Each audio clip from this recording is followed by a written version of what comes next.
sini saya akan menjelaskan materi tentang perencanaan bisnis digital.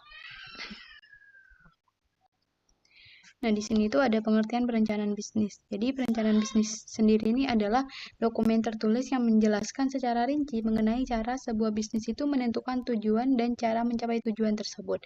Rencana bisnis itu menjabarkan peta jalan perusahaan yang berisi informasi lengkap, strategi pemasaran, keuangan, dan juga operasional.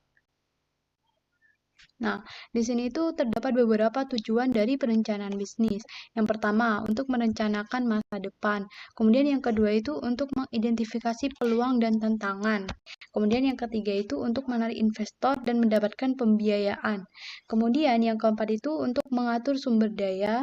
Yang kelima itu untuk menetapkan rencana tindakan, dan yang terakhir itu untuk mengukur kinerja dan pencapaian organisasi tersebut atau bisnis tersebut.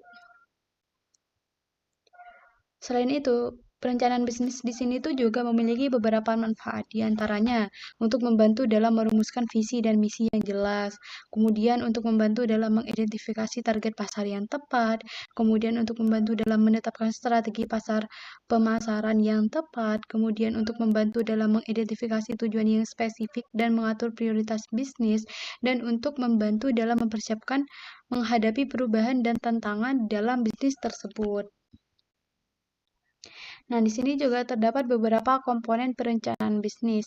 Di antaranya ialah ringkasan eksekutif, kemudian ada deskripsi bisnis, kemudian ada juga analisis pasar, kemudian rencana pemasaran, rencana operasional, rencana keuangan, manajemen dan tim, kemudian juga ada risiko dan peluang, dan yang terakhir itu untuk rencana implementasi. Nah, di sini itu terdapat beberapa langkah-langkah dalam membuat perencanaan bisnis. Di antaranya yang pertama itu melakukan analisis, yaitu riset pasar dan kompetitornya.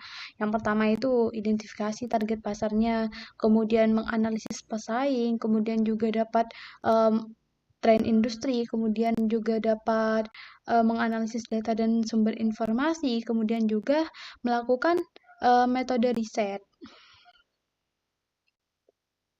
Setelah langkah pertama itu selesai, maka langkah selanjutnya ialah membuat deskripsi bisnis.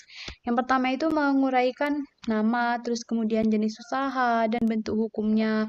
Kemudian yang kedua itu menjelaskan produk atau jasa yang ditawarkan. Kemudian yang ketiga itu menentukan visi dan misi bisnis. Kemudian yang keempat itu mengidentifikasi target pasarnya itu siapa aja gitu. Kemudian yang kelima itu merancang struktur organisasi dasar. Nah, setelah langkah kedua itu sudah selesai, maka langkah selanjutnya ialah mengetahui SWOT bisnis. SWOT bisnis sendiri ialah strength, kemudian weakness, kemudian opportunities, dan yang terakhir itu threat. Nah, strength sendiri ini merupakan keunggulan internal, yaitu sumber dayanya, kemudian teknologinya, kemudian lokasinya. Kemudian, weakness sendiri ini ialah kelemahan. Jadi, kelemahan internal yang harus diatasi itu apa saja gitu. Kemudian yang ketiga itu opportunities, yaitu peluang. Peluang eksternal dari tren pasar.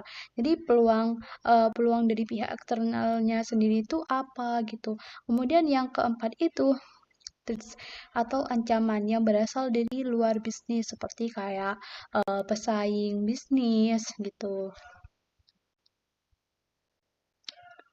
Nah, kemudian setelah membuat SWOT-nya itu, maka tahapan selanjutnya ialah membuat timeline-nya, yaitu menentukan aktivitas utama dan urutannya.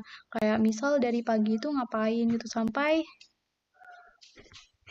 sampai sampai selesai kerja itu ngapain aja gitu. Nah, kemudian yang kedua itu membuat jadwal pelaksanaan setiap kegiatan. Jadi harus ada jadwalnya gitu, setiap kegiatan yang mau dilakukan itu harus ada jadwalnya. Kemudian yang ketiga itu menggunakan tools seperti kayak Gantt chart atau kalender digital. Jadi biar lebih mudah untuk mengingat gitu, mengingat misal tanggal 11 itu ngapain gitu, terus tanggal 10-nya itu ngapain gitu. Nah, kemudian yang keempat itu yaitu menetapkan milestone untuk mengukur kemajuan. Nah, setelah tahapan itu selesai, maka tahapan selanjutnya ialah membuat budgeting, yaitu merincikan biaya awal. dan operasionalnya, kemudian memproyeksikan pendapatan dan arus kas, kemudian menghitung estimasi laba atau rugi, dan break-even point. Kemudian menyesuaikan dengan kapasitas modal yang tersedia gitu. Menyesuaikan dengan kapasitas modal yang tersedia dari bisnis tersebut gitu. Nah, setelah tahapan tadi itu selesai, maka tahapan selanjutnya ialah Oh, maaf.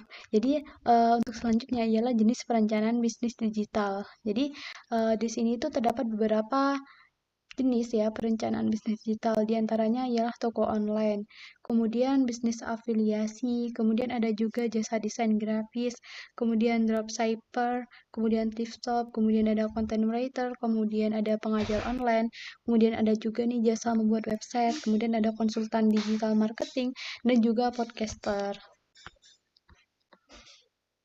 Nah, mungkin cukup sekian presentasi dari saya. Kurang lebihnya mohon maaf. Wassalamualaikum warahmatullahi wabarakatuh.